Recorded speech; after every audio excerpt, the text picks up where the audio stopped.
Welcome to Have I Got News For You? I'm Lee Mack. In the news this week, at a hotel in Mayfair, as the Newsreader of the Year awards get underway, it looks like it'll be a disappointing evening for Jon Snow.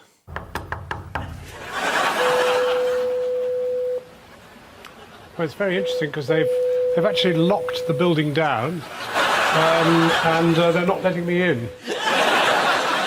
While waiting for his grandson to finish football practice, one man hears his application for the disability living allowance has finally been approved.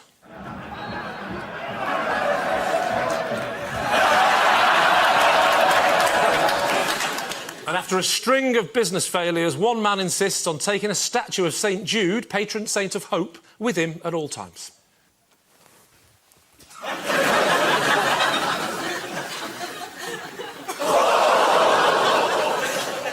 On Ian's team tonight is a broadcaster and journalist who recently stripped down to her swimsuit in a campaign to promote female body confidence. She said, "Here I am, complete with cellulite and droopy boobs." You and me both. Please welcome Janet Street-Porter. And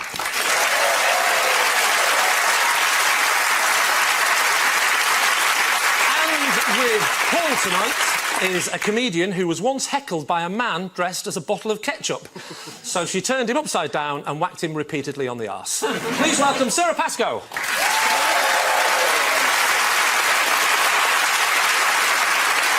And we start with the biggest stories of the week. Ian and Janet, take a look at this. Oh, this is the Windrush row, a passport, the type no one's got. Yes. That's the Home Office. Have that. Oh, these are the documents that have mysteriously gone missing. The disembarkation cards? Yes, and they shredded them all. But no one knows who shredded them.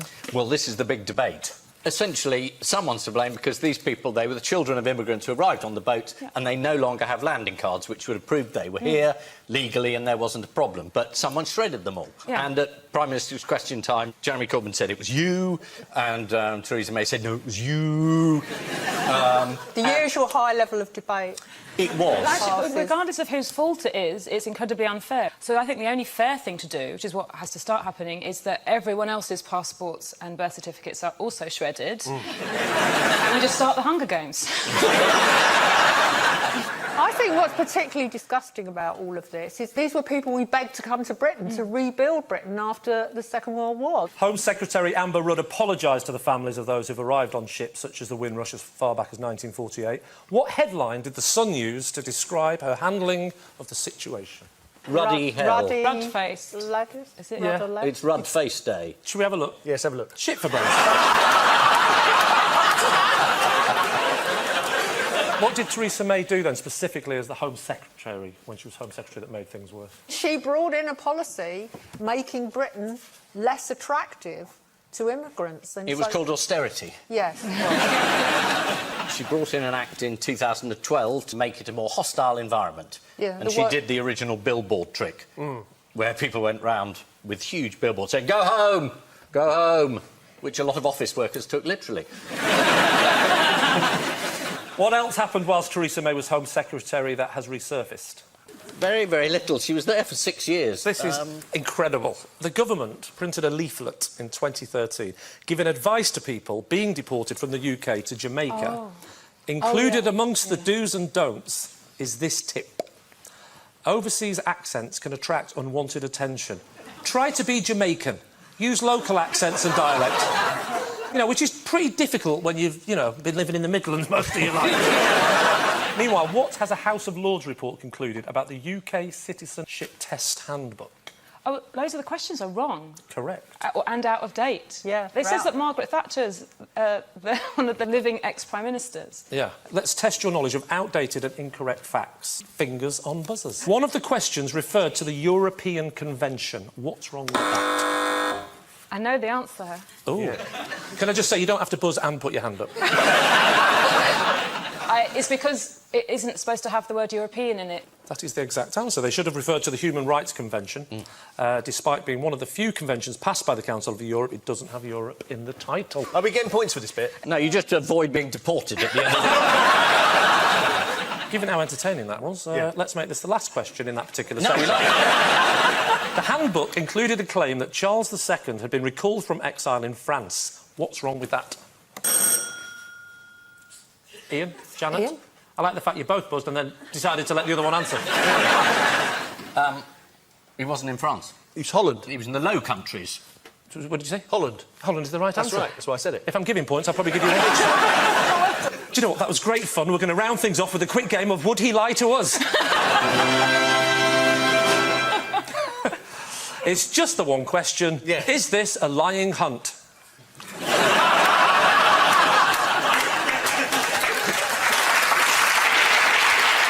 Are we answering it? We really are. That was just... That was just a setup. Yes. He's just been caught out buying 50% share in a whole bunch of luxury flats in Southampton, somewhere on the south coast, and not declaring it in the members' interest. And he's been accused of possibly money laundering. Oh. I bet He's you I got get so much something in my money. ear saying, can we just reword that, or is that... Oh, no, sorry, no. I get the quote. He's been he could- accused of possibly money laundering. Yeah. Oh, look, there's a thing that's come up there. There's something I've got to read out on the screen. Definitely not money laundering. Yeah, there we are.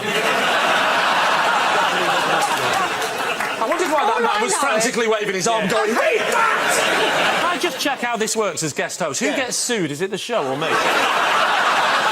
It's you. It's me. Yeah. He was not money laundering. He definitely was not money laundering. Definitely not money laundering. Yeah. But, I mean, people write about this every week. If you fail to declare these things to Companies House, it is suspicious. You know, MPs, obviously, they don't tell you what they're doing. But this was a proper business decision, and he didn't declare it, which is very odd. Yes, Jeremy Hunt failed to declare the purchase of 7 luxury flats, both to Companies House and on the register of MP's interest, even though he wasn't money laundering. 7 flats, Ian, is a lot of flats. It is. You know, Janet, you're very wise in so many ways. Yeah. It makes you ask the question, where did you get the money, doesn't it, Janet? Yeah. Just to be clear, Jeremy Hunt has not been accused of money laundering. He so has. He's fallen foul of legislation which was introduced in order to prevent money laundering. That is true. Trust me. I mean, I always win.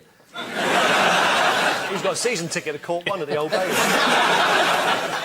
Yes, this is the Windrush scandal, which heaped more pressure on the Prime Minister in the Commons. In 2013, the Home Office printed a guide for people being deported, which included the tip, try to be Jamaican, use local accents and dialect.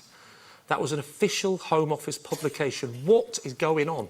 Or wagwan. I beg your pardon. It's, Paul and Sarah, take a look at this. Thank you. This is Donald Trump, the man who's slowly being sucked into news events all around him. That's President Macron of France. That's our response to the Syria problem. There's the RAF's latest plane without wings, which is being piloted now. So, yes, it's about Donald Trump. It's a Syria bombing, which lasted about an hour, I think, targeting places where they believe that chemical weapons were being produced. And essentially, that's what it's about. Did you see how Channel 4 News covered the original attack in Syria? No. But first, from Westminster, Fasma Manji reports, and I must warn you, there are distressing images.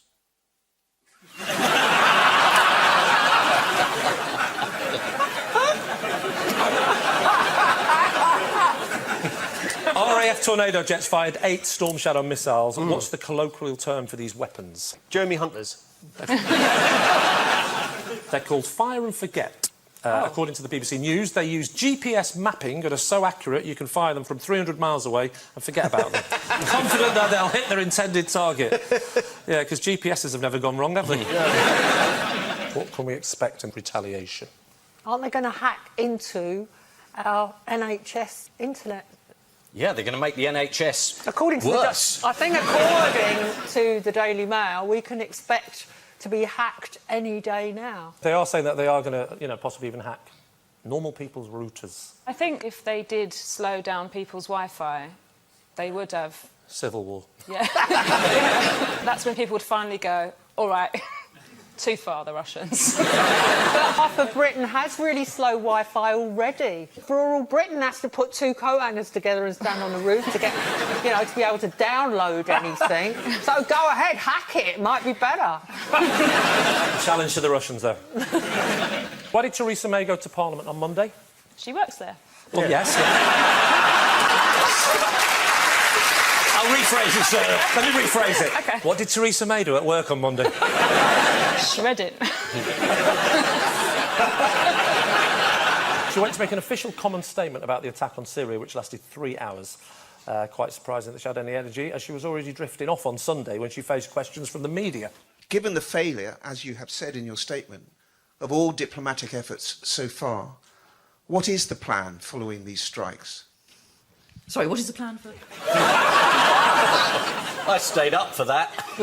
It's a pity she didn't. How did Diane Abbott manage to cloud the issue? She sang. Diane tweeted a photograph of the evil interventionist West bombing Syria, which turned out not to be a photograph of Syria. Yeah, she tweeted a picture, which looks very dramatic, but is actually a faked picture of an Israeli jet bombing Iran. Which isn't really an American jet bombing Syria, is it? No. But it's near for Diane. She tends to work to the nearest 100,000. Why does someone not fact-check their tweets? They sit in the debating chamber tweeting while they're supposed to be working, speaking. They want to stop it, but they can't. Bloody rude, isn't it? I know. Exactly, Ian. Thank you. I didn't know you had a phone.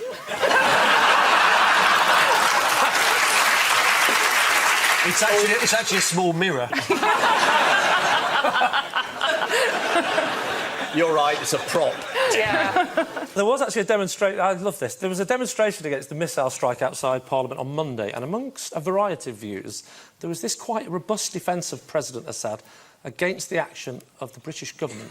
Is President Assad a good person? Yes, he is! He's a very good man!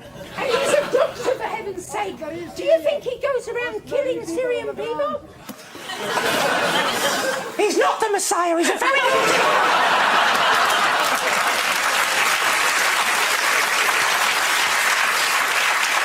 I don't think he is a doctor, by the way. I think he studied ophthalmology. He's an eye... And also the idea that if he was a doctor, that he couldn't then kill people. I mean, there are some famous killing doctors, aren't there?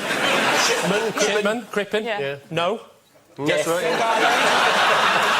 So this is the surprise attack on Syria. According to the Daily Star, defence cuts have left our missiles out of date. I'll say, at least 2 of them had "Take that, Fritz" written on the side. According to The Sun on Sunday, the 105 missile blitz was spearheaded by the RAF. Spearheads being the most up-to-date weapons there. Several Tory MPs demanded to know if Jeremy Corbyn would ever support military action in the Middle East. One said that Corbyn would refuse to authorise military action even if the Isle of Wight was invaded. He could have suggested a small island off the coast of Cornwall, but that, of course, would have been silly. Now on to round 2, the menu of news. Hey. Let's have a look at what's on offer. Some pies, a pie, a puff pastry pudding, a pint, some pesto, Paul Hollywood, potatoes and some packaging. So let's pick a pea. Why are these 2 angry about pies? There's 2 people in Morrison's in Middlesbrough who went in there before 9 o'clock and asked for a meat pie, and they were said no.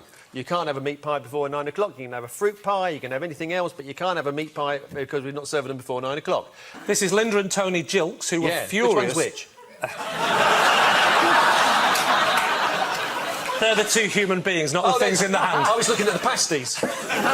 This is Linda and Tony Gilks, who were furious after staff at their local branch of Morrison's refused to sell them meat pies before 9 a.m. I thought it was only alcohol you couldn't buy before 8 o'clock. It's not... So Is that what you're doing in there at 8? Are you speaking from experience? Yes, I am. I put my hand up. Recently, there was a special offer on rosé or something like that at my local supermarket. Yeah, and you so raced I went round? there.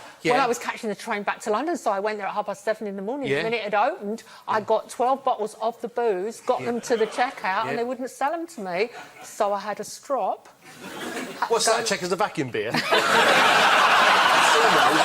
had to go and sit in my car. I left them on the checkout till 8 o'clock because you can't buy booze before 8 And o'clock. you sat in your car? Yeah, looking at them through the glass window. Did you say, "Do you know who I am"? No, I didn't. I wanted my... Because I'd forgotten. That's why I drink. Why did I tell you that story. Don't worry, it's not like it's going out on national television. Lee, was there booze in those pasty things? No, there's nothing to do with booze. No, there is. It's not the law. It's not a legal thing. It was usually what happens when they're baking is they get the pies out at 9, but the member of staff didn't know she wasn't allowed to sell them, but actually she is. But it's still the stupidest thing. Yeah. It's almost like the more you analyse this story, the story is actually the pies came out the oven a bit early at Morrison's. So, I'm so annoyed with big too people. hot to eat, and there's a health and safety reason. No, it's not. There's not a health and safety reason, and they could have sold them hot fruit pies. Yeah. Can I just say you are all debating this more fiercely than the Syrian question? Well, there are more lives at stake with the pies. I've been thinking about these people all week. So when I first read it, in the press, they're like, oh, Tony has 3 fish and chips a week. That's his personality. That was the strange thing, because according to the Teesside Gazette, husband Tony eats fish and chips 3 days a week and really touches pastry. What a fascinating man. The reason I hate them as well is because... Who are you hating? These 2 people, because... look, you hate them? Anyone who poses... They're the innocent victims. No, they're not. Aren't they? They're greedy pie faces, attention seekers. I don't like... Extraordinary outburst. I hate anyone... This is how Brexit happened. People like you. No, it's not. This is how breakfast happened. It's when the photographer from the paper comes along, goes, oh, tell us your fascinating story again. What time is it? And then they hold these prop pies and they're putting on sad faces like, I had to go somewhere else for my... And they're Cornish pasties anyway, so they're not even accurate. Because they couldn't get the pies. They couldn't get the pies. That's the story. That's the story. Can we get the UN weapons inspectors in to check? What did husband Tony do to vent his anger at Morrison's? He spoke to all the papers like he was Katie Price. He did a little press junket with his pasty. I hate him. I'm sorry.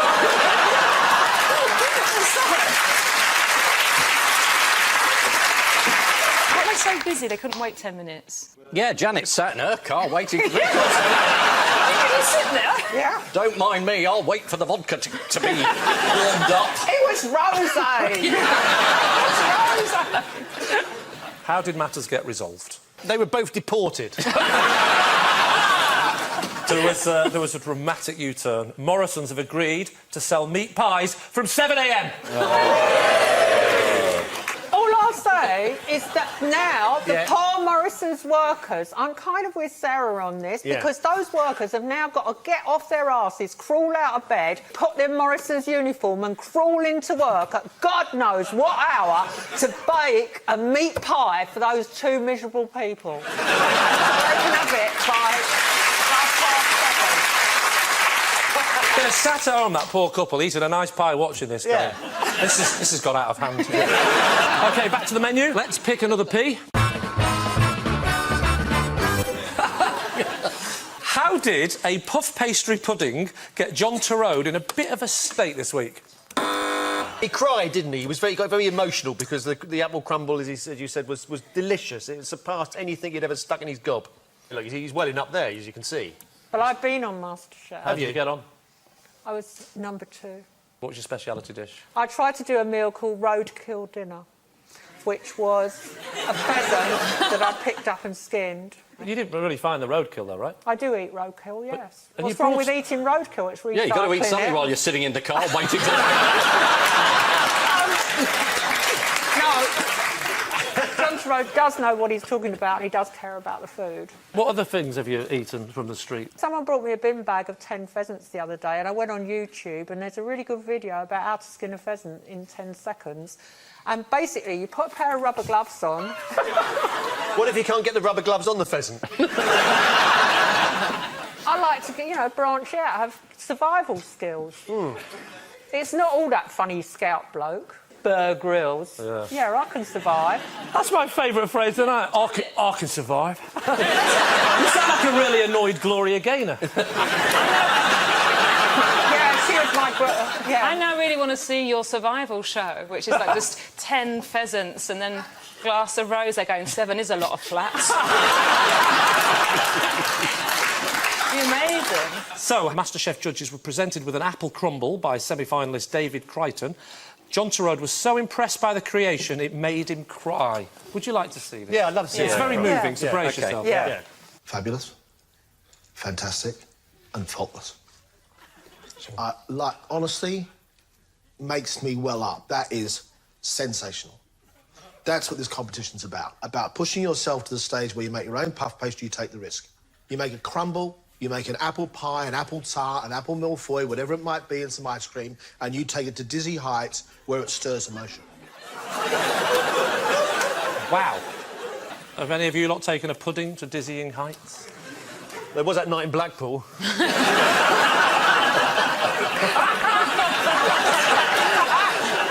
This is the news that John Turode got very emotional about a puff pastry apple pie in the MasterChef semi-final. David's take on the classic apple pie comprised of stewed apples, cream and a crunchy crumble top. With a soft, gooey centre and a light golden crust, John Turode has been a MasterChef judge since 2005. A simple pudding with a shiny glaze on top, Greg Wallace is his co-presenter. Time now for the odd one out round. Napoleon Bonaparte, Tony Blair, a terracotta warrior on display in Philadelphia, and Anne of Brittany. I think that the terracotta warrior had his thumb nicked.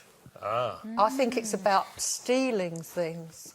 And I think that Anne of Brittany, part of her heart was a holy relic in a museum, and it's been stolen. Tony's soul was stolen. Yeah, now you can take over, Ian. Those are the... And no one knows where it is. You're totally right about the first two. Can you give us a little clue about Napoleon? Yeah, a bit of his anatomy. His sexual organs. It's his penis. Yeah. Was stolen. Really? Where is it? I haven't got it on me. You can buy it in Morrison's after 9 o'clock. So everyone's had a bit of them stolen, apart from Blair, who's... You're almost there. They've all had a body part stolen except for Tony Blair, whose head was recently legally acquired by a museum. According to The Times, the Essex Regiment Museum in Chelmsford took possession of Blair's bonce as part of a job lot of redundant heads from Madame Tussauds. And do we know how Tony Blair's wax head is being displayed at the Regiment Museum? On a spike? It actually adorns the body of a soldier. Here it is. Oh.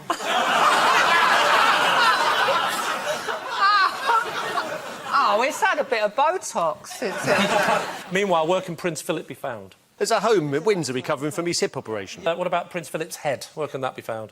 Is it still at the hospital? According to tests. According to The Times, two of Prince Philip's heads are on display at Manorbier Castle in West Wales. One clad in armour and another leaning over a spinning wheel atop a mannequin labelled a Welsh lady. It's alleged that Napoleon's penis was stolen by a doctor during his autopsy. The doctor passed the penis on to a priest for safekeeping. Here, you'll never guess what I've got in my pocket. What further indignity befell Napoleon's penis in 1969? It hosted Britain's Got Talent. 69? Yeah, it was an early version. Dick. In 1969, it was actually put up for auction, but failed to sell. Although, happily, it was snapped up 8 years later by a famous American urologist, where it remains in the family's private collection. Napoleon's penis has been described as looking like a maltreated strip of buckskin shoelace or a shriveled eel with white wrinkled skin and desiccated beige flesh. That is not the best way to start your Tinder profile. An American urologist bought Napoleon's penis in 1977, but hid it under his bed until he died 30 years later. According to Time magazine, the urologist's daughter inherited Napoleon's penis, although she definitely had her father's eyes. Time now for the missing words round, and we start with Whitstable man could be pronounced what for the very first time? Pronounced Whitstable mun. That would be for the very first time, yes. Is he planning to move to Johannesburg? Whitstable man could be pronounced Queen of Whitstable Carnival for the very first time. Whitstable are allowing men to apply to be Queen of the Carnival for the first time ever after receiving no applications from women. Next, dogs should have right to what, says High Court? Lick people on the mouth. Nip people on the mouth. Yeah, Lick people on the mouth? Yeah, because some people are like, oh, get your dog off my face. That's me. What? That's not me licking your face, is it? That's me doing that. No, that's me. I don't like dogs licking my mouth.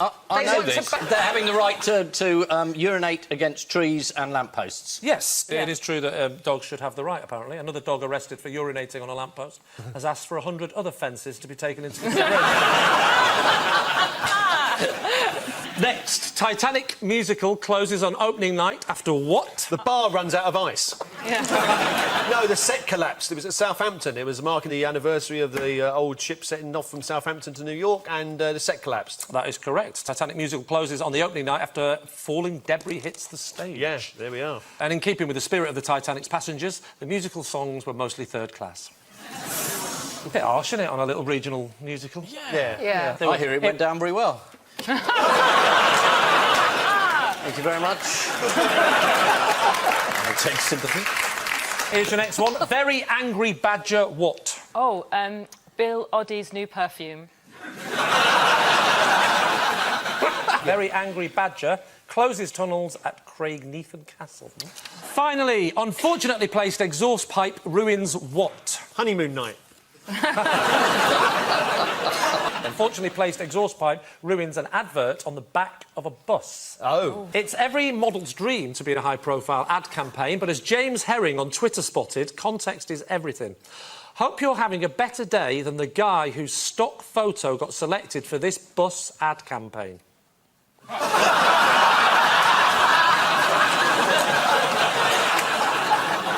So the final scores are Paul and Sarah have 8 points and Ian and Janet have 8 points. And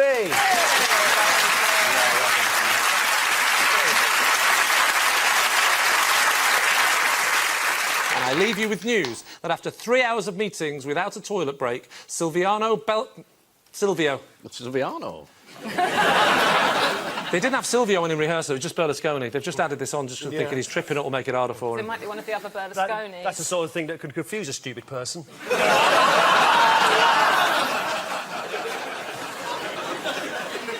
You're not dyslexic by any chance, are you? Yeah, I am, you cannot.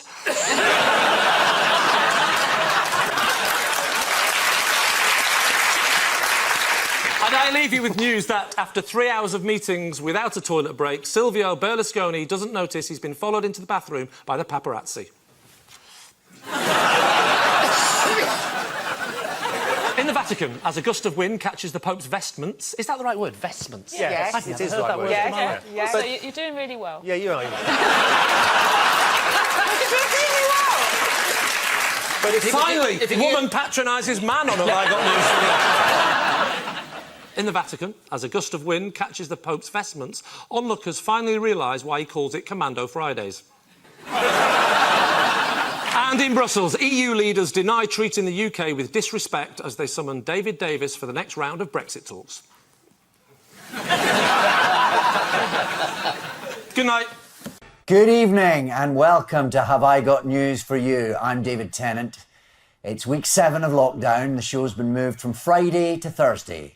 Nothing to do with VE Day, it's just the BBC scheduler doesn't know what day of the week it is anymore.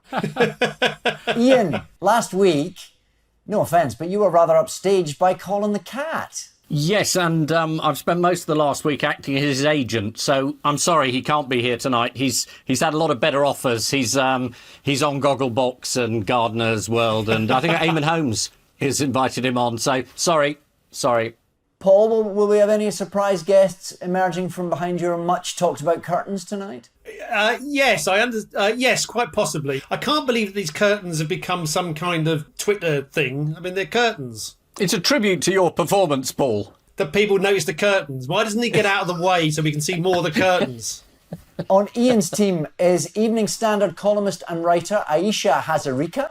Aisha, you've said how isolation is getting to you now, that you're chatting to your kettle and your pot plants. Is that true? Yeah, and I'm at the stage where they're starting to talk back to me, and just discovered that the kettle is a lever, which is a bit of a problem, but what are you going to do? On Paul's team tonight is comedian Chris McCausland. Chris, you're a massive fan of Liverpool Football Club, so look forward to the moment this evening when your team has an unassailable lead and the Zoom link suddenly crashes. It's heartbreaking. Don't joke about it, please, David. It makes me feel like such a horrible person for caring so much under the circumstances, but 6 points is all we need, please. In the news this week, with talk of lockdown easing, some people are back in training for the morning commute.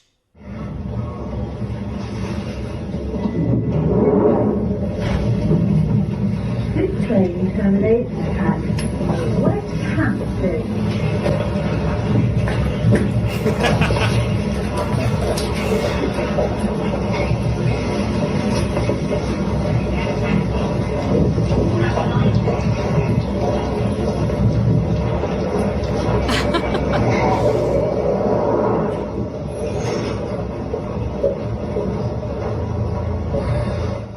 You can tell that footage is fake. There's someone reading The Economist. It's likely there'll be some government advice about the wearing of face masks. Would you like to see how the Belgian Minister for Face Masks got on when he visited a face mask factory? Absolutely. Let's have a look. Let's have a look at this incredibly awkward moment.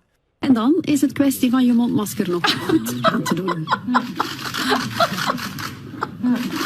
Chris, I'm sorry you didn't see that, but trust me, you could teach him a thing or two about how to put a face mask on. For the people at home, by the way, I've had a lot of these videos just before we filmed. I had them described to me, so I've already done me laughing. Right.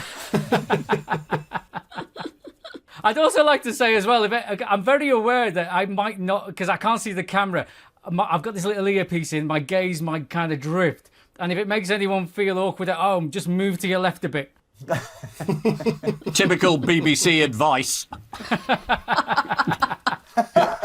Always trying to smuggle in the agenda. I can spot it. Right, let's get on with the show. And we start with the bigger stories of the week. Ian and Aisha, take a look at this. This is back to work, possibly.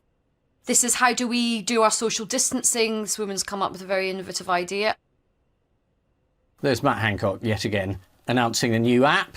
I think this is the app that's going to bring us in line with other countries, and there's the Isle of Wight, where they're going to do it. And there's a model, not of the type that Professor Ferguson gives us, but just a model. I think that might be the clue. So, Ian, what is the new development here? Well, I think the new development is that we're going to have a technological solution, which lots of other countries have been doing for quite a long time already, which is a contact tracing app.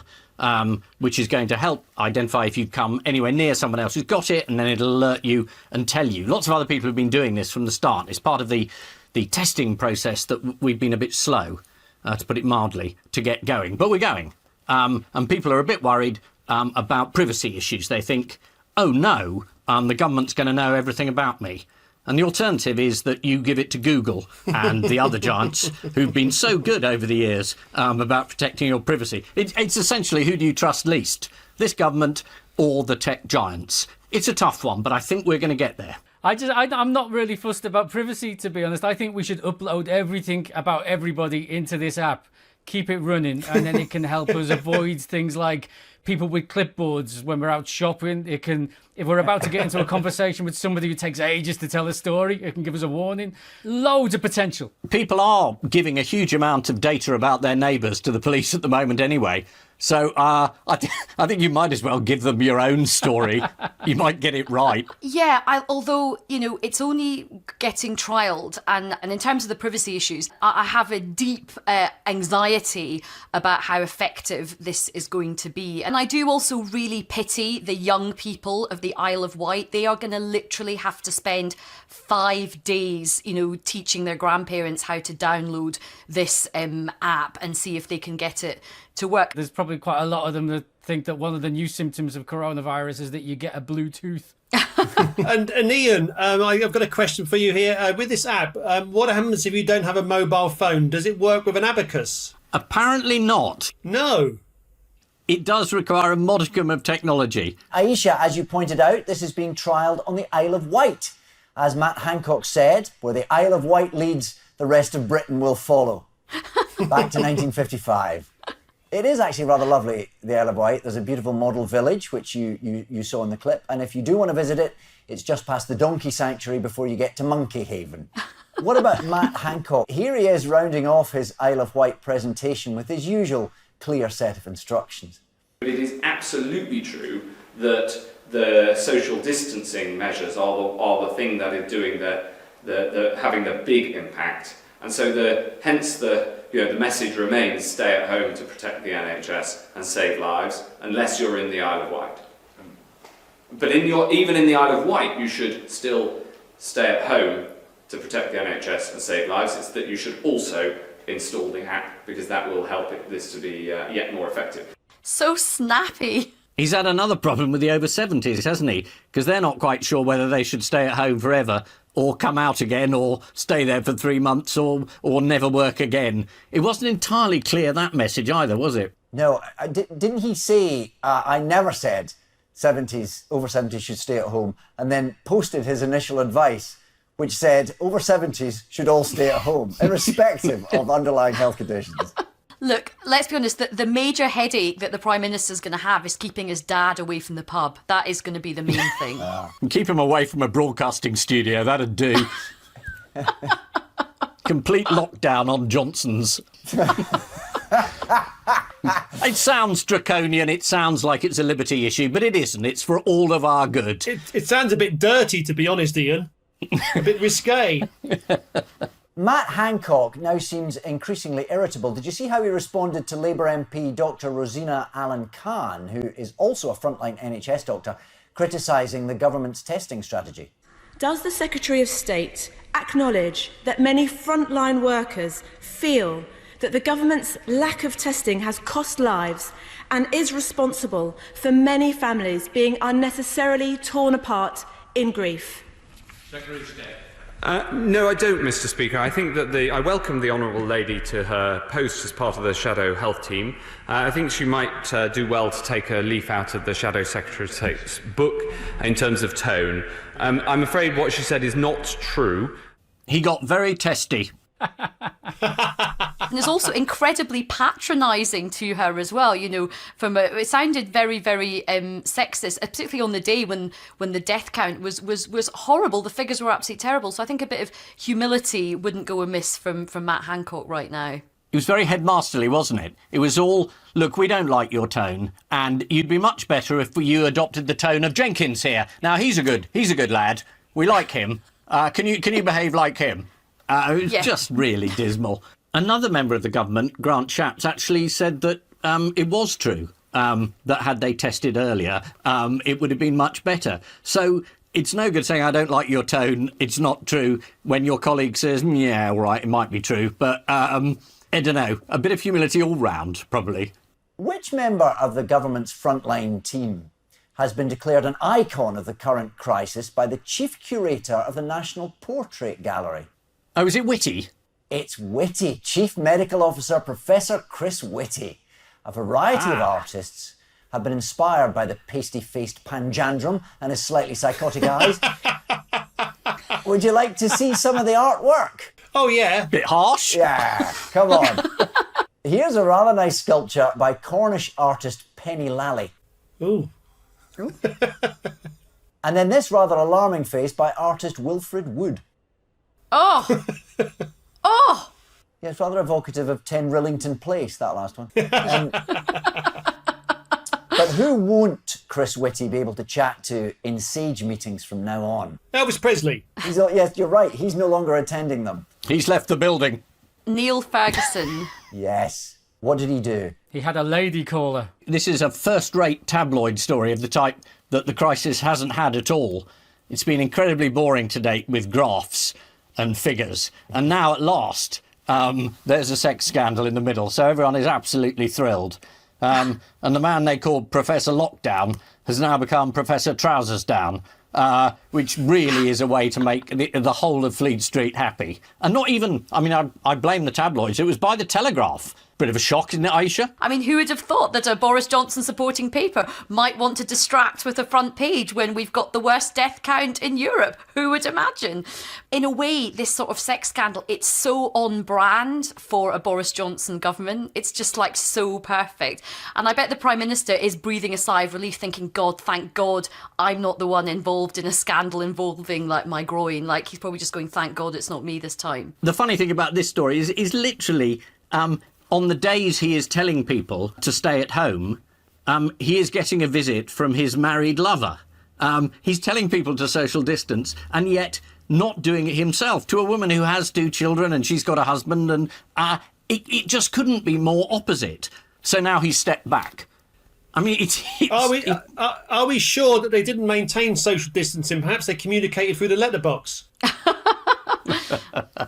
Professor Neil Ferguson broke his own rules on lockdown to share a tryst with his 38-year-old married lover, Antonia Stats. He does love stats. She said on a podcast before this all came out, she said, the problem with lockdown is it's a real challenge to the relationship between my husband and I, but not quite in the way that he thought. And the BBC's main 10 o'clock news bulletin announced a significant casualty of the coronavirus this week. What was that? I think it's Love Island, isn't it? Exactly. So Love Island isn't going to go ahead this year, but I believe that if you hold your head close to the microwave, you can still burn through the same amount of brain cells. So this is the news that the government are going to begin virus contact tracing. There are some fears that the contact tracing app could help the government to harvest our personal data. Doesn't bother me, said Eamon Holmes from the safety of his recently constructed tinfoil bungalow. On Sunday, Boris Johnson is expected to lay out a menu of options, and that could be the last menu you see until 2021. According to reports in the papers, Boris was going to be accompanied at his Sunday broadcast by Michael Gove, but they were worried that people would think, fuck me, Wilf's an ugly baby. Paul and Chris, here's yours. Okay, so Chris, what they're showing us is a tiger in the wild looking around. I think he's in the wild, and he's walking through, and there's some armed police, very heavily armed police, running towards the tiger. There was a story about a tiger that was discovered in Kent the weekend, and so the police were called by a startled onlooker, and they rushed to the scene to find that the tiger was actually a sculpture created by a woman who says it's been there for about 20 years. So everybody had a good laugh, and he took a photograph of it, and everything was all right. Somebody saw it, obviously thought it was a real tiger, and reported it. And I think it was the same person that reported that outside the chemist, local residents were forcing money into the head of a guide dog. I was just going to say my cat was fantastically put out. Some other famous cat in Kent hogging the news for a week. He had a hissy fit and retired to his bed hurt. So that's the last we'll hear of him. Oh, he's gone again. Do you know in Kent, though, you're more likely to be run over by a tiger driving a white van than you are to be eaten by a tiger in a field? So there's quite a few wildlife parks in Kent, so there's like the population of tigers in Kent is probably higher than you might imagine. There he goes again, undoing jokes with facts. I feel as if it's a service I can provide. Shall we have a look at the reason that 10 armed police officers in a helicopter were dispatched to the Kent countryside? Here it is. Oh, yeah. Yes. It's good, but it's no Chris Whitty. Here's the tiger with some of his new friends. Well, the tiger's clearly sunbathing, isn't he? Wouldn't it be funny if while they were having their photo taken, a real tiger came out from a bush and ate them all? It's interesting you say that, Chris, because actually there are quite a number of wildlife parks in Kent, and there's more tigers than you might imagine. Do you know what? I've heard that before. It's Yeah, so have I. I don't know where I've heard it from, but somewhere. Bloody BBC repeat. Exactly.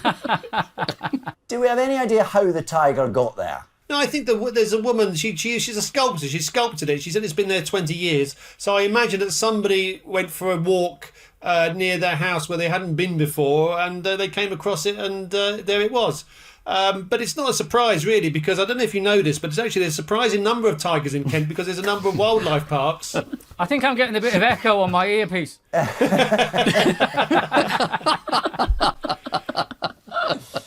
That's margarine for you. It is the work of sculptress Juliet Simpson, now 85, who put it in woodland near her home 20 years ago. It's made of chicken wire and is now, according to Miss Simpson, rather dilapidated. She said the officers had a good laugh when she took them to the sculpture, and having had a good laugh, they then arrested her for being over 70 and outside.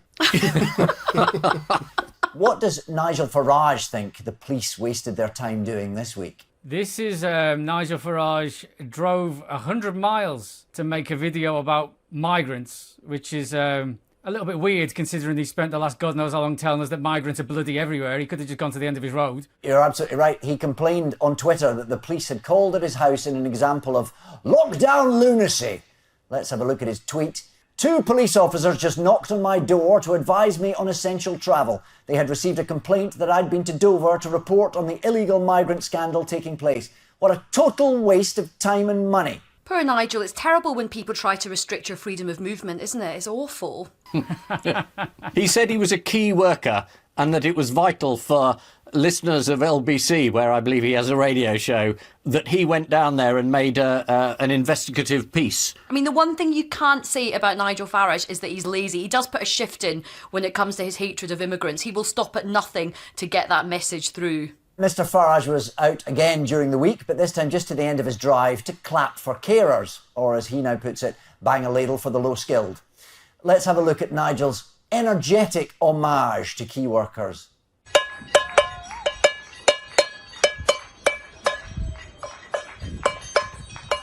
That sounds very similar to the beginning of the music to Test Match special on the radio.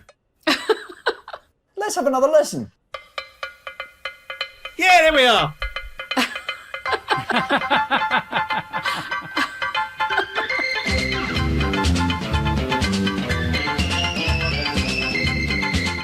Yes, this is the police overreaction to a sculpture of a tiger. The police roamed the area, screaming at residents to get back in their houses before hearing a tiger was on the loose. Here's the model tiger. Juliet Simpson, who made the tiger, said, "Some people may have had a moment of thinking, it's a real tiger."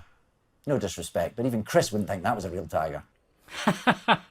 So time now for round 2. I'm going to play you an audio clue to a story. I want you to buzz in when you know what it is. Have you all got your buzzers ready? What have you got? I've got a tambourine. We're themed. I have maracas. Paul, what have you got? I've got a cute little penguin here whose name is Barry Wilson.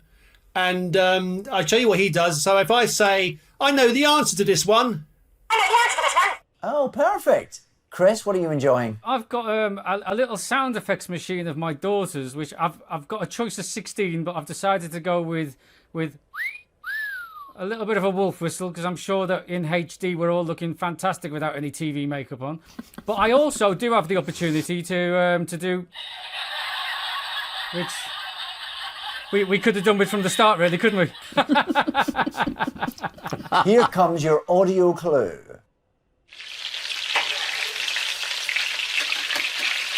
Hey, look at size of that. Oh, Chris! I think this is the story about the guy in York who found a massive oven chip in his bag of frozen chips. Is that right? It's absolutely correct. Yes, well done. This is the news that a man in York has got a massive chip. And for once, it's not the North-South divide. This week, Oliver Dale found the giant potato offering in his bag of frozen oven chips. Here it is. Oliver told the York Press, "With lockdown well and truly in full flow, you can forgive me for getting excited about the smallest things." Is it the biggest or the smallest? Make your mind up, Oliver, for God's sake. It was 7 inches, which a lot of men have told me in the past is really huge. It just makes me think, if it was 7 inches when it was frozen, imagine how big it was when it thawed out. I think it would reduce in size, wouldn't it? I mean, I hate to be the Paul Merton on this joke, but I think freezing something expands it and then thawing out reduces it. So, well, I think you've killed that beautifully. According to the York Press, Oliver then compared the chip to his head and a banana, which it was longer than. And how has the frozen chip industry reacted to this discovery? They threw a spontaneous party. They all got drunk on whiskey and slept with each other in a hotel in Ayrshire. Well, McCain's director of marketing, Mark Hodge, told The Sun, "Wow, that is a big chip." What did head of the Belgian Potato Marketing Board and friend of the show, Romain Cools, have to say about the big chip?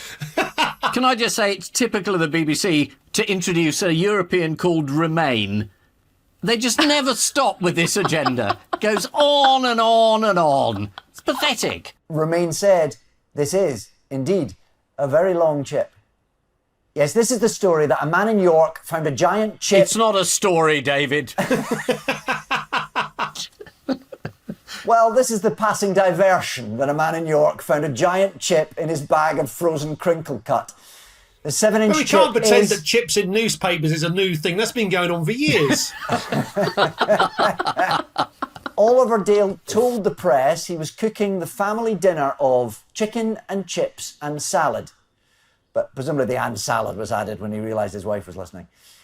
Fingers on buzzers again, teams. Here is your next audio clue.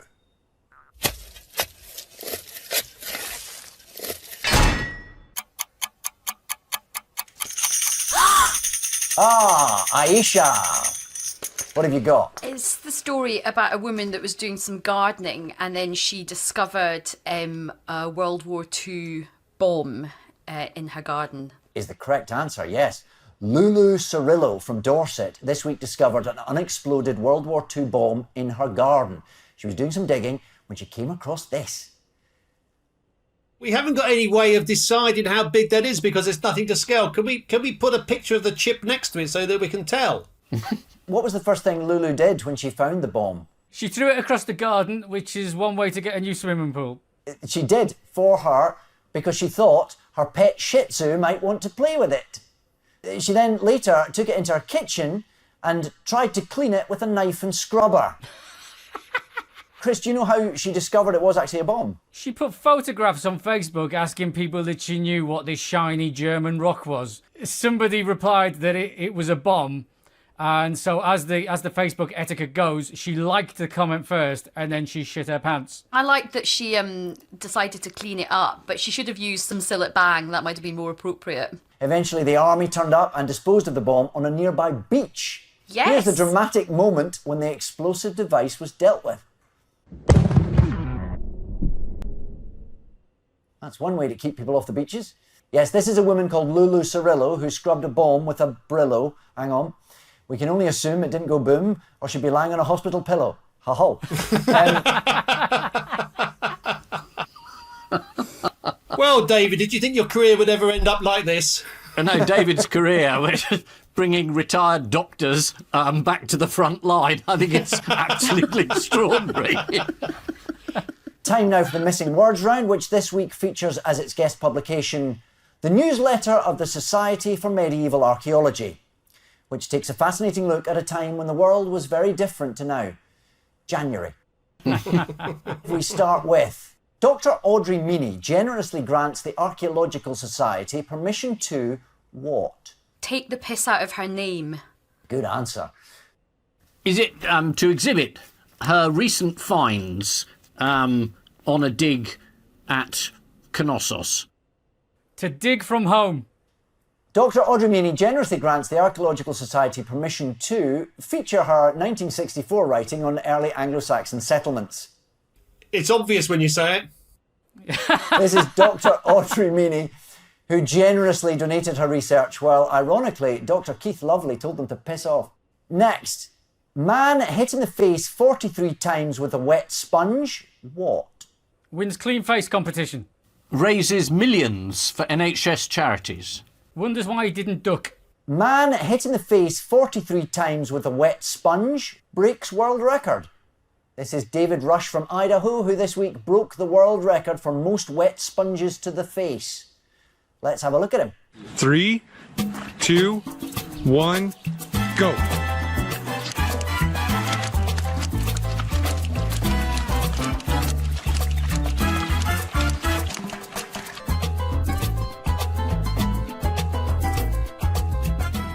That seems a world record that anyone could eat. I could beat 43. In fact, on this very programme next week, I'm willing to take the challenge. I'll throw the sponges.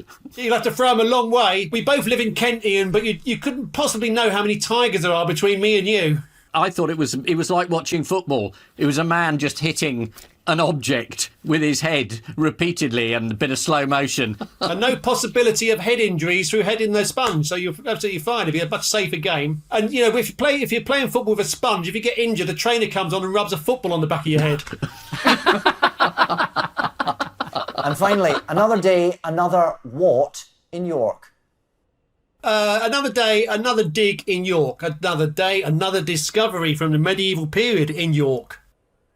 Massive chip Is it another one of them? Massive chip. Well done, Chris. That's the correct that answer. right? Another day, another huge chip found by man in York. And here it is. Blimey. The size of a block of flats. It's just endless fake news. This chip's even less interesting than the last ones. You wouldn't even register it. It's just a chip. Stop talking down our media, Ian. So the final scores are Ian and Aisha have 5, but the winners with 6 points, it's Paul and Chris. Yes. Oh, well done, Chris. Well done. On which note, we say thank you to our panellists Ian Hislop and Aisha Hazarika, Paul Merton and Chris McCausland, and I leave you with the news that out for a walk in the park, Theresa May reveals a surprisingly mean streak as she squirts orange juice into a dog's eyes. In Norway, one backpacker marooned by the pandemic wonders how much longer it'll be before they get home. And Somerset Council found the perfect way to encourage dogs to use designated toilet areas.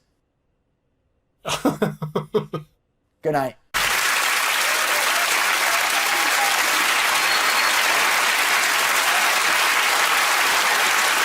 Good evening. Welcome to Have I Got News for You? I'm Jeremy Clarkson. In the news this week, evidence from the McLaren garage suggests their poor season in Formula One may be down to a lack of focus. Rosie.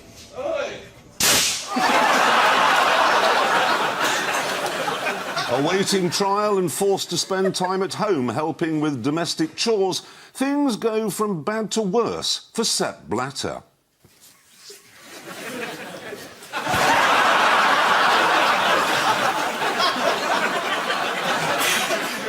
And in Brighton, Labour's Jeremy Corbyn and John McDonnell are relieved to get out of the conference centre without making any more blunders.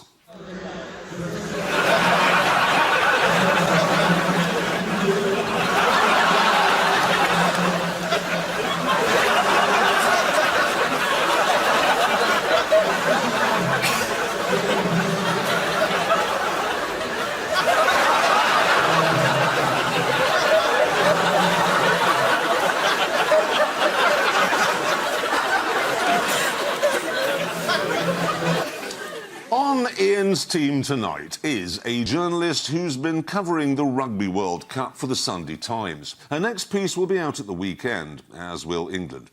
Please welcome Camilla Long.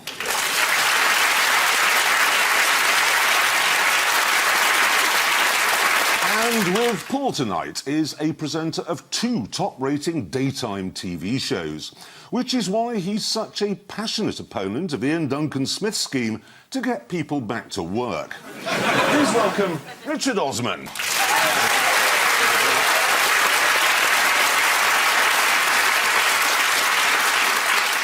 And we start with the bigger stories of the week.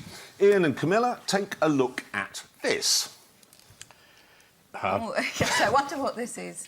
Oh, this is Jeremy Corbyn. And John McDonnell. Happy front bench. Vegetarian sandwich. Yes, and that was the last speech. Which didn't go down quite so well. You ran the footage of him going up the stairs, but that's a metaphor, really, for Corbyn fighting the right-wing media. Thank you very much indeed. But anyway, this is the Labour conference. It didn't go as badly as everyone hoped. And in the end, Corbyn was not very good. I have to say, I like him. I think as a person, I do. I like him as a person. I think if he was on Bake Off, which is how I judge these things. First couple of weeks, you think, oh, I'm not sure about the Grumpy, I'm not sure about Jeremy. Then you just go, oh, I love that. Wasn't it lovely when Elaine dropped that flan and Jeremy picked it up? I think if he was on...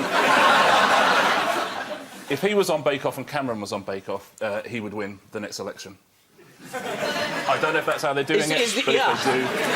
That's certainly news that the election's decided by Bake Off now. Ian, it's the new politics.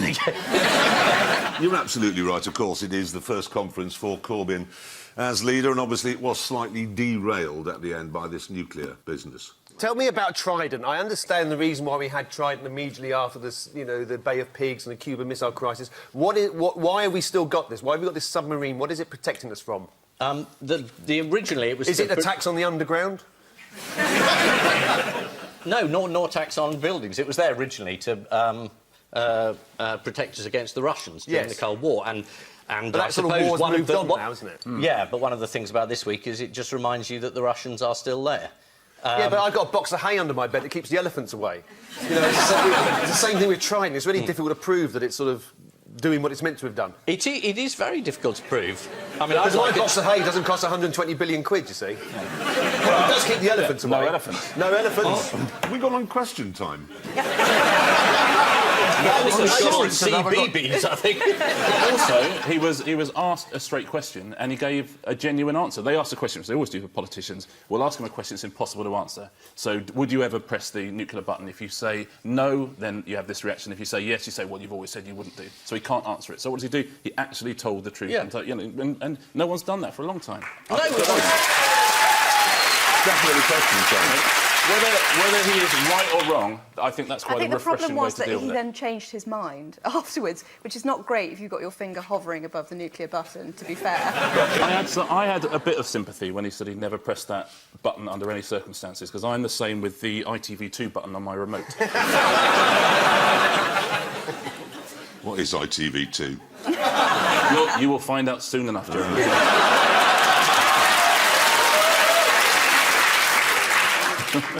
You have no idea. Oh, you stuck in the 1930s. Listen, I know I'm talking to a man who's just been paid £160 million for his new series, so you can do whatever you want. I am sitting here with an erection while you're having a go. Anyway... Are you certain it's Amazon Prime and not Amazon past their prime?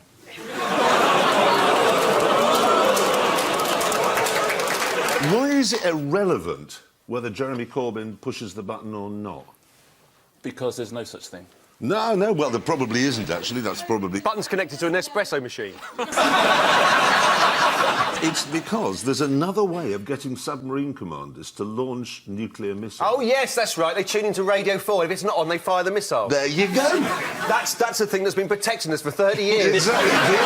Making sure that everybody on Radio 4 keeps talking all the time. The last voice you'll hear will be Nicholas Parsons. It is. If they can't tune into Radio 4 for a given number of days, the submarine commander goes, well, London must have been destroyed and let's flatten Moscow. Did anyone see his speech? Yeah, I thought it was exactly what people wanted to hear. It was a bit rambly. He borrowed a bit of it. He missed out some stuff.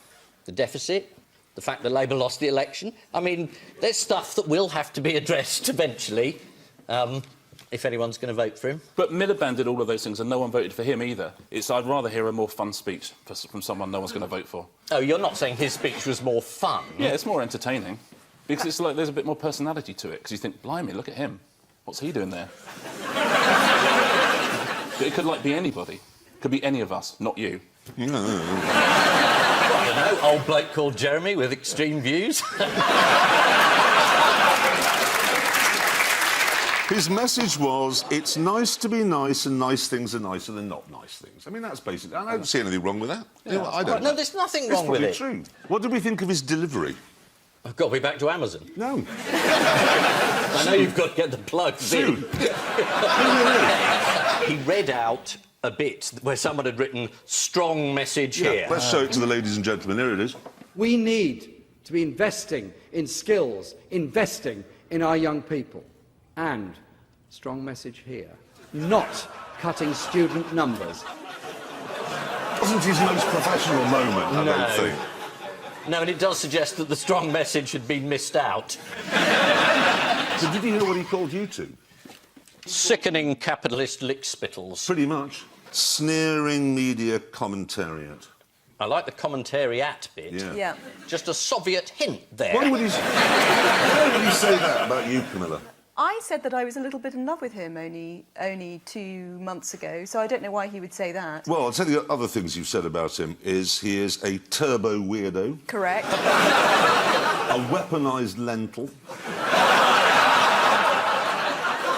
An extraordinary half-resuscitated goat. You should sugarcoat it, really, I think. I stand by it. Who was notable by their absence at the Labour Party conference? Putin. Yeah. Ed Miliband wasn't there. None of the old guard. Blair didn't turn up. No. Mandelson. Attlee. No. Do you know where they were, according to The Sun? Drinking the blood of babies. Kinnock was taking a break after 10 years. Bastard. Yeah. Blair was busy working in the States. Brown was doing educational work in the States. And Miliband was thinking about climate change. Now, there are lots of new faces, as you touched on already, on the Labour front bench. Should we have a little Who the Hell Are You game? Yeah. Should we do that? Yes. Bit of a quiz? Who's this? I don't know. Is that the new Agriculture Secretary? Environment, Food, Rural Affairs. Environmental and Rural Affairs, Exactly, yeah. Department of. Shadow, obviously. Isn't she a vegan? She's called Kerry McCarthy. Yeah, she thought meat should be treated like tobacco. He actually is a militant vegan. What, He wants... smoked? A militant vegan... Should all be bacon. A militant vegan who once campaigned against cow farts for causing global warming. But they do produce 23 times more carbon dioxide than cars. Especially those VW cows they've got now. We may be moving on to them. Right, who's this? Is that Maria Eagle? No. Well, at least she's worn a tie. No, he's Lord Watson. What? Shadow education spokesman. And do you know what he's best... Well, you obviously won't know what he's best known for. Tourism. Lord, what's on in London? No, he is... I'm sorry, that's the second best joke I've done. You haven't reacted. His claim to fame is he did 8 months in prison for setting fire to the curtains in his Edinburgh hotel. Oh. Not his Edinburgh hotel, just a Edinburgh hotel. Yeah. Over at the UKIP conference, how was Nigel Farage caught out this week? He seemed to forget the microphone was on. We've got upstairs on the 4th floor is the Lazarus Suite, which is my sort of room. So away from all the press, if you want to come up in about half an hour and say hello.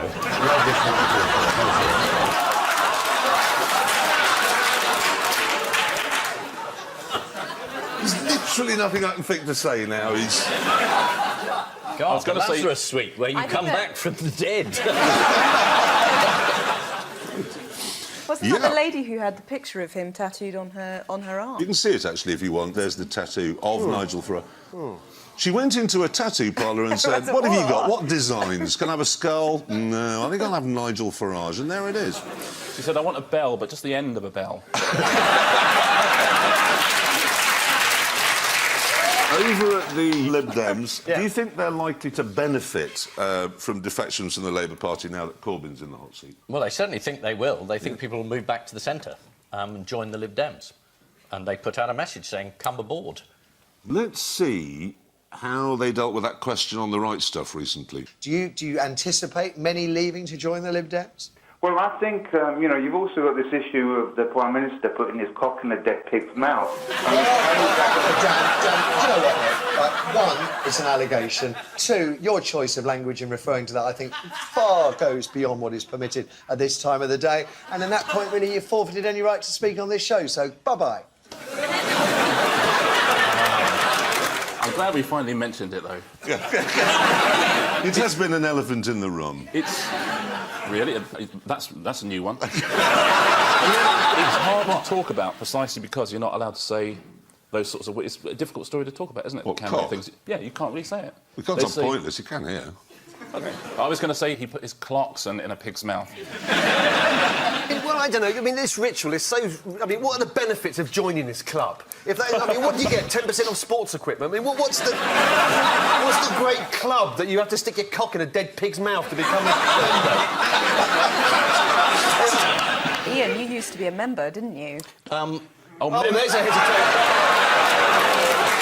No, I wasn't a member. It says I was a member on Wikipedia. No, that's what they all say. Yeah, which is quite embarrassing, given I spent half the week with tabloid journalists ringing me up saying, have you?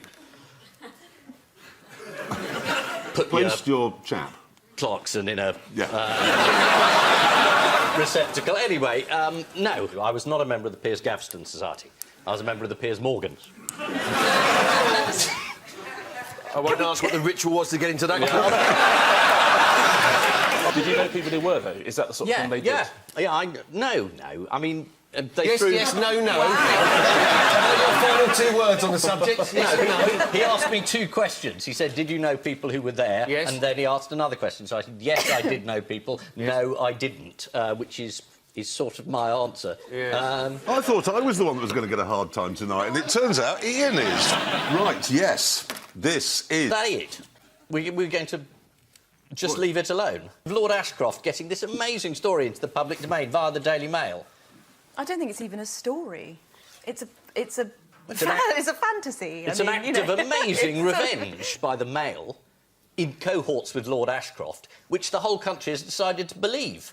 Usually a story in the Daily Mail, peddled by a non-dom Tory peer who gave 8 million quid to the Tory party and is in a strop because he wasn't made Defence Secretary, would be laughed out of court. Well, it's not in court yet, but I was hoping it might.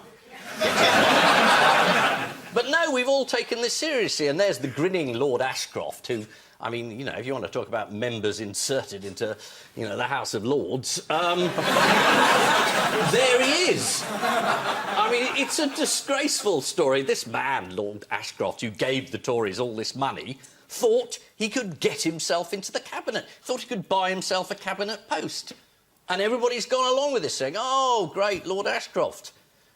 I mean, he's a non-dom. If we're doing prick jokes, let's have a condom joke. And if you want something disgusting the Prime Minister's done, I mean, you know, there's loads of it.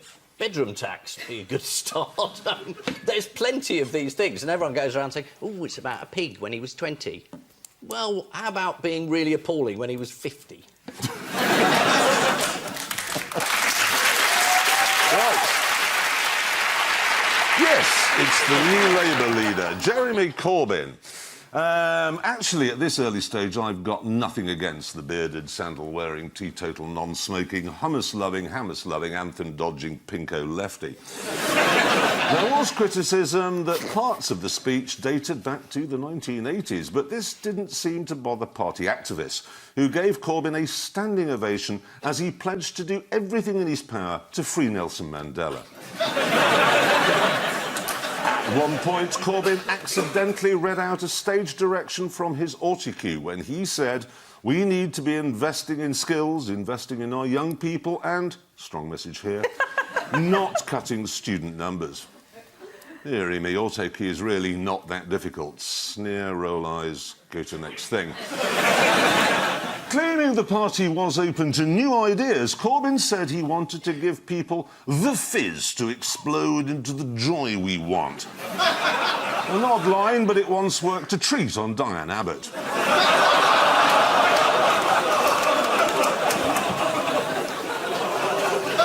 Paul and Richard, take a look at this. Ah, yes, it's the 1930s are back in a big way. New improved Top Gear? Absolutely. There's Adolf Hitler. He's not happy about Volkswagen, the people's car. They've been cheating their emissions. There's a special bit of software that when the car knows it's under testing conditions, doesn't give the right information. And Volkswagen, nobody knew about this at the top. Just one bloke and a screwdriver just did it without anybody else knowing. And he feels ashamed about it. He's managed to do this in over 50 million cars. Exactly right. Yeah. I mean, that covers it all, I think, doesn't it, really? I don't think that Volkswagen's case was particularly helped by the fact that I think their sort of their deputy CEO was called Olaf Lies. He was. Or something. He was the only one telling the truth. Yeah. We all lie about our emissions, though, don't we? Do you blame the dog? I think it's one of those questions you need to know about cars to deal with, so we need an expert. Jeremy, have you got Chris Evans' phone number?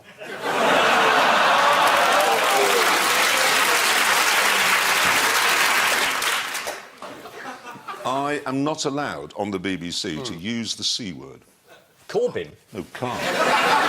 Oh, you're not allowed to talk about cars at all? No, I can come and do this, I just can't talk about... Really? Oh, right.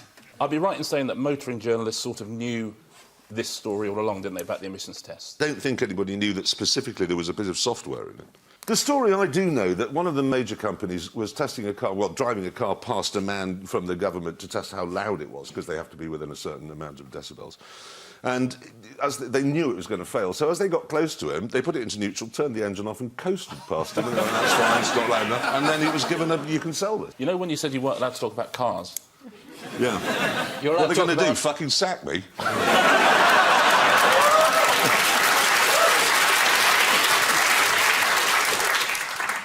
I just thought of that. They can't, can they? It's quite good fun. You know what British owners of Volkswagens have been saying about it? This is particularly amusing, I find, anyway. There's a chap here called Robin Cole who told BBC News, Volkswagen will want to keep us as faithful customers. Go on. I'm confident Volkswagen will do the right thing when it comes to compensating customers who have been misled. Yes. Low emissions were a key factor in my decision to buy a Volkswagen. Ka-ching! There we are. You can already hear the phone calls, can't you? Have you been missold a diesel car? It wasn't your fault. But isn't everyone in America going to sue? This is just fantastic news for lawyers, for VW owners, for everybody who wants a slice of the German pie. And it also means they can stop... German pie. It's German week on Bake Off. There were some unusual emissions from a red Citroën Picasso this week. Now, who was responsible for that? Who would have a Citroën Red Picasso? Citroën Picasso, people who've given up on life, usually. Yes. Ronnie Pickering. Oh, Ronnie Pickering, The yes. mad Ronnie taxi Pickering. driver. Did he not sort of have an altercation with a motorcyclist and said, don't you know who I am? And the motorcyclist said, no. And he just kept on saying it. Yeah. Would you like to see it? Yes. OK. Do you know who I am? Your car. Well, you won't know when you pull up. Come on, who are you then? Ronnie Pickering. Who? Ronnie Pickering. Who? Ronnie Pickering! Yeah, me. Ronnie Pickering. I bet Chris Evans is ringing him even now, don't you think? Go on, Jeremy, punch him.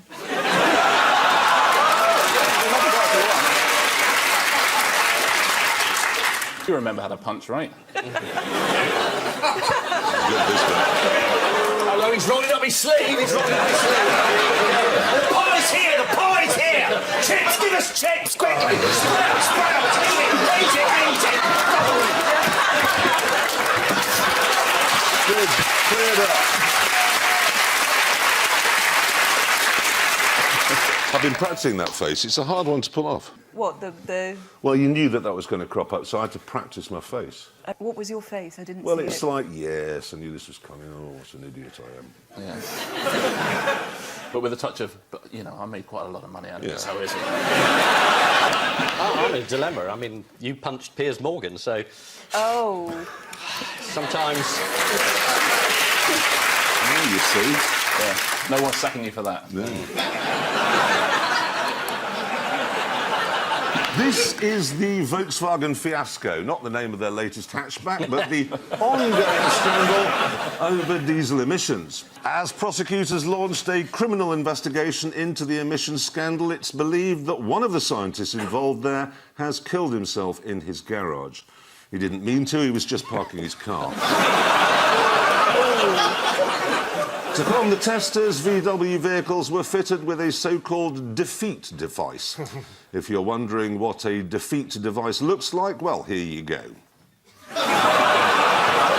And so to round two, and it's a welcome return for the steering wheel of news. There we are, and here is the first spin. Robert Peston, that's Robert Peston. Yeah, he's not been wearing a tie properly, because he's getting his hair cut. They want him to look a little bit... BBC wanted a bit more corporate, and he's saying, oh, well, you know, this is where I am. And he might be going to ITV, where they will let him wear his shirt how long he likes. Well, nearly. Nearly? Yeah, nearly. Get a haircut, He's sort of basically. been weird about his tie, hasn't he? He's sort of refused to wear it and has made a sort of stance, unlike tie stance? Ian. You've got a tie Who's stance. got a major tie game going on tonight. Yeah. This has happened before, when you had Nancy Delolio and you two were really... Did you have Nancy Wait, Delolio? what? Yeah. Don't you remember? Nancy Delolio was there, and the two of them were just at it all night long. There is no secret about my and Ian's love. Well, there is. I didn't know about I didn't know about it. Your wife is probably in the audience, so... No, she's away.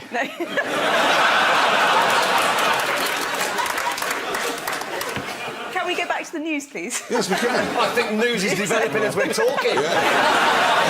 Anyway, no, you're nearly right, if I may be so well. You're nearly right. Appearance, yeah. Thing is, though, yes, it's appearance, but he's been told that if he wants the ITV news job, which apparently is something he's after, he'll have to put a tie on. Oh, right. So it's the other way around. Yes, I see. He's been thinking about the career move a lot, and according to The Guardian, he's said to be agonising. Particularly when he's trying to get to the end of a sentence. Because why do you think ITV care? Shares in tie rack?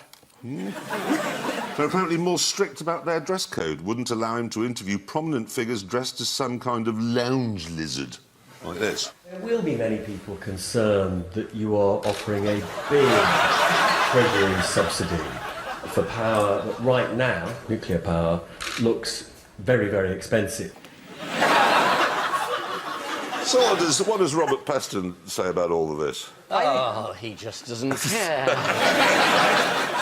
Having a shirt undone to the waist may be an obstacle to your career on British television news. But where is it a positive asset? Italy. Is it Greece? Australia? No, nearly. Albania. Yes! Albania is the correct answer. On the TV station... That's the actual name of the TV, so I'm just don't be making a rude, noise. you'll be on it. Yeah. A young newsreader called Inky Brakaj. She's found a way... Inky Brakaj? I think I was at school with him. She's found a way to put myself ahead in a competitive industry. There we go.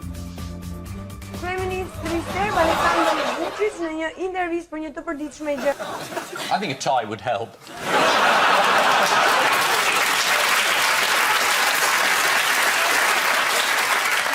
Do you know, the really embarrassing thing is, the next question is about Rebecca Brooks, and I'm not going to do that.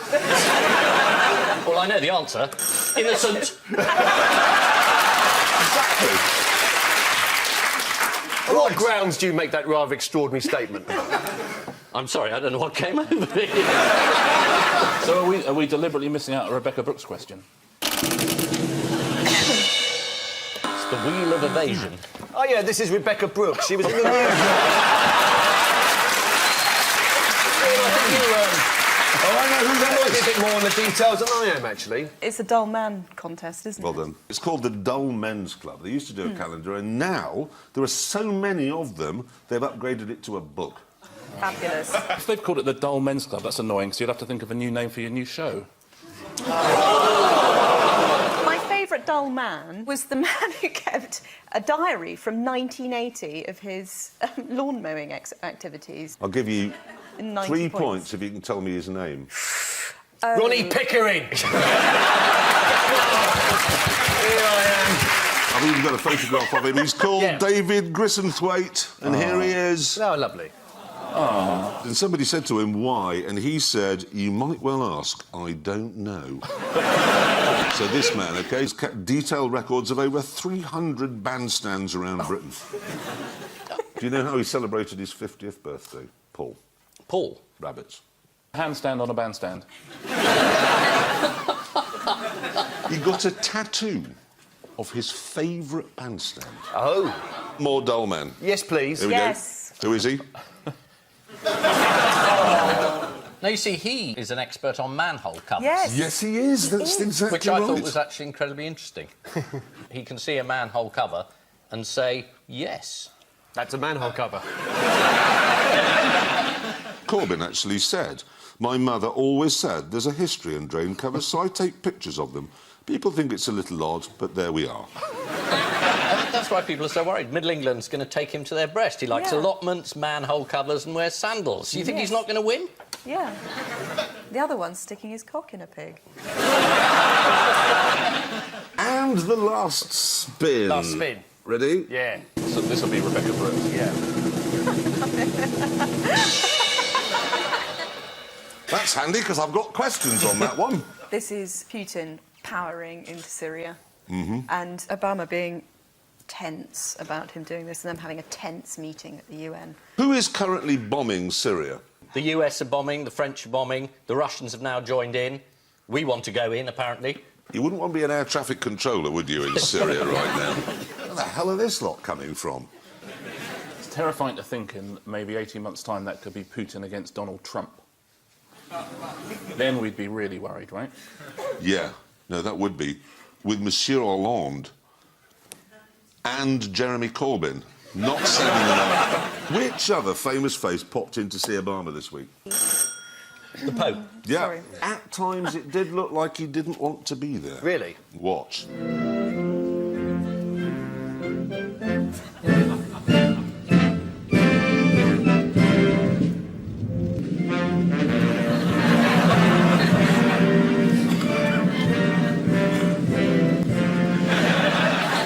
How dare he not sing? Typical.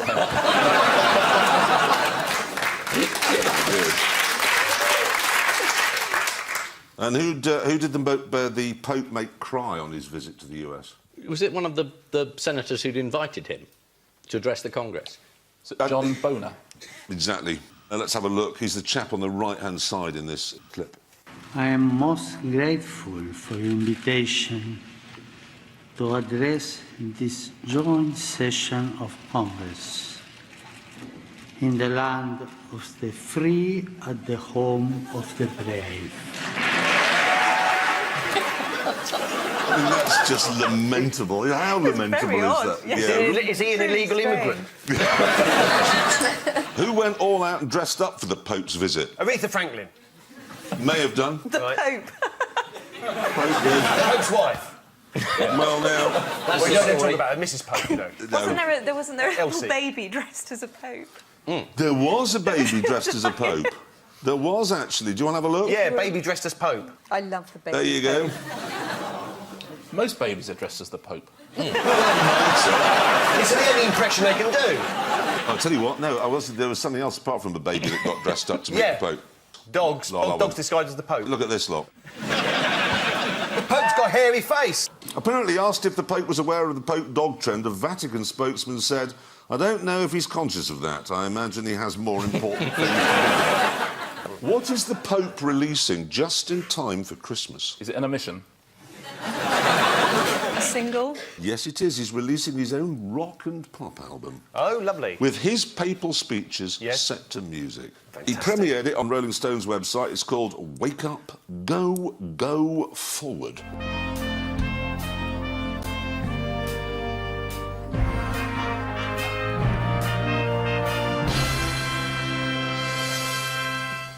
Wake up. Wake up.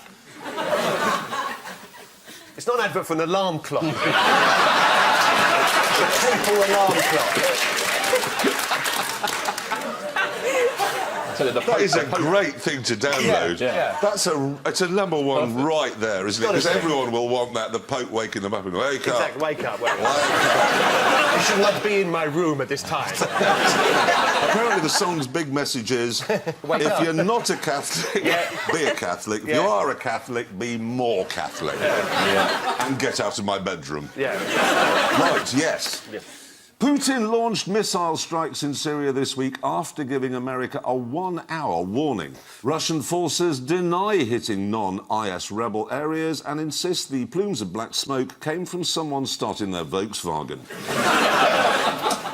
Meanwhile, when the Pope addressed the US Congress, Speaker John Boehner was moved to tears.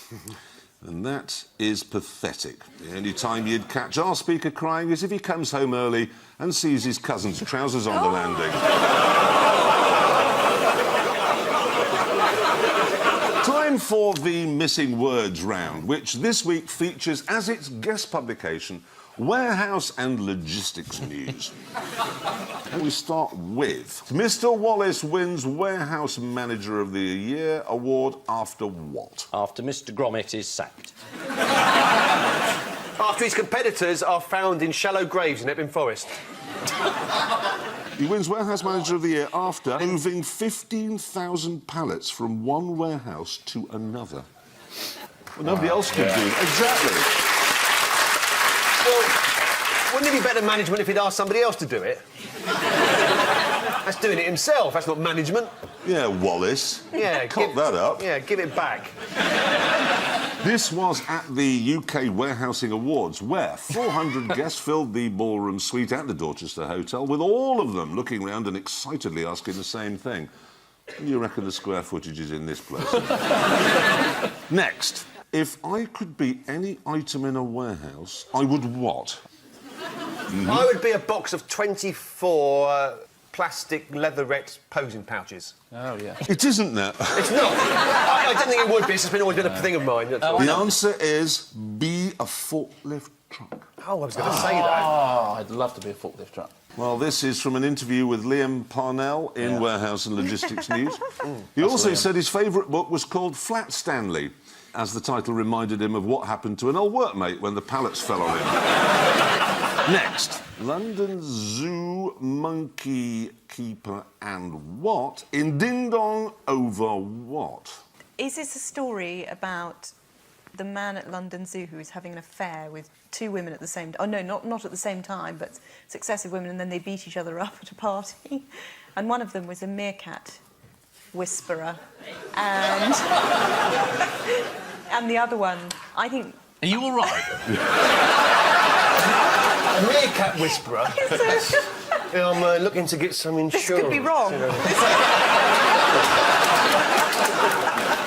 You sort of... Yeah, I'm going to give it to you, really, because the answer is meerkat keeper and llama keeper. This is the London Zoo love triangle. The fight was sparked soon after one London Zoo worker dumped his girlfriend, who, as it turned out, wasn't a keeper. Next, it has long been acknowledged that a what is one of the most important components of a modern warehouse? Roof. Door. Yeah. Is it a guy called Terry? Yeah. Smoking a cigarette. Nothing to do with me, mate. There is a selling point. Is it workforce? Oh, no, that's pre-Amazon. Electricity supply. I'm talking about workers' conditions here. Would you like to know what the answer to this is? Computer. The thing is they're right. All of them are very important, aren't they? Yes. But according to this noble publication, the answer is a concrete floor. Oh, yeah. Nearly right with roof. Yeah, that's very good. Yes, this article from Warehouse and Logistics News. Just got it the wrong way up. That's half a point. That's half a point. Yeah. It's got to be worth half a point. Exactly, yeah. Come on, Jeremy. No. Come on, it's Christmas. No, it's not Christmas. It's not worth half a point. We can't Last give time half you point. threw a pen at me. Give us half a point. I can't, because it's not the answer. The answer is concrete floor. It's from Warehouse and One Logistics day News. on Dave, it'll be Christmas. Come on. Just push him. It's always Christmas on Dave. Right, next. What is easier on a full bladder? Urination. Lying. Telling lies. Lying. Because there's something about keeping the urine inside your bladder that helps you to concentrate and helps you to sort of formulate lies easier. That's exactly right. I know, that's why I wouldn't bother saying it otherwise. Yeah. That's exactly right. And as if to back that up, Genuine Tony Blair used to make a speech needing the toilet. Yeah. Always need the lid, Not wouldn't just Tony Blair. The Independent reported that Enoch Powell had a preference for giving speeches with a full bladder. Yeah. Though sadly that led to a kidney infection and what he described to his doctor as rivers of blood. I could get sacked again for that one, actually, I reckon. Next. What to settle Nina or woo-woo? Oh, I know this one. I know this one. It's Sir John Chilcot. Is it the final decision on how to refer to David Cameron's penis to settle Nina or woo-woo debate? This is about children in Leicestershire being asked to identify the noise that police sirens make. And so the police went in and said, you know, there's a bit of a debate going on. Is it a Nina or woo-woo? And they set off these sirens and people were going... They thought it was an alarm going off. So it was all just basically getting children to guess whether it's Nina or woo-woo. Exactly right. Exactly right. This is the news that police in Swindon have had to apologise after setting off their sirens to settle a debate between 5-year-olds on whether they want Nina or woo-woo. Final vote in the school in Swindon was 60 votes for woo-woo and 28 votes for Nina. Though most of the children stayed silent because their parents had told them never to talk to the police. Next. We all know the pen is mightier than the sword, but is the what mightier than the what? But is the warehouse mightier than the contents inside? Philosophical question. It's the pen is mightier than the sword, but is the paper palette mightier than the wooden palette? It's from Warehouse and Logistics News. The article says Jeremy Clarkson would argue that a Volkswagen Passat estate was better than a Ferrari 458 if he was asked which car is better for a summer camping holiday on the south coast. No, warehouse and logistic news, you're wrong. Because I'd be far too busy singing the praises of the GoBox 1210 blue bulk storage container with increased ground clearance and additional corner ribs for optimum strength and superior performance in dynamic stacked and racked scenarios. Don't presume you know me.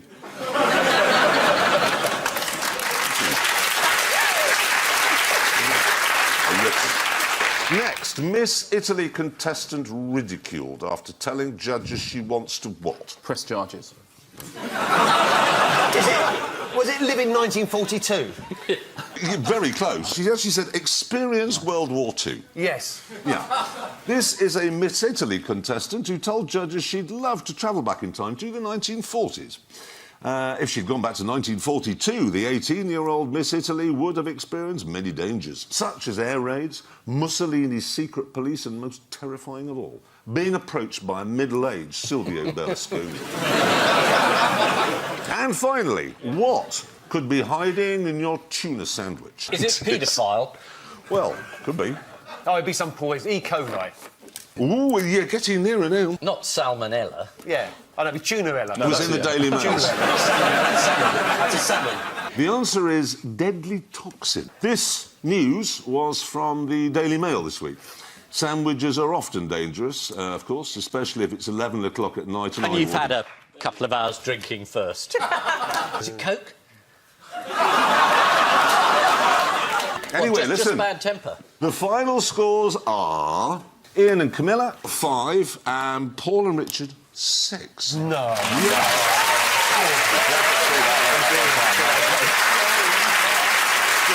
And I leave you with news that at a Moscow exhibition celebrating his life, some of Vladimir Putin's childhood toys go on display. On the set of my new car show for Amazon Prime, there are concerns that James May might be becoming a bit diva-ish. And in Bavaria, a fox regrets standing too close to the exhaust of a Volkswagen Golf. Good night.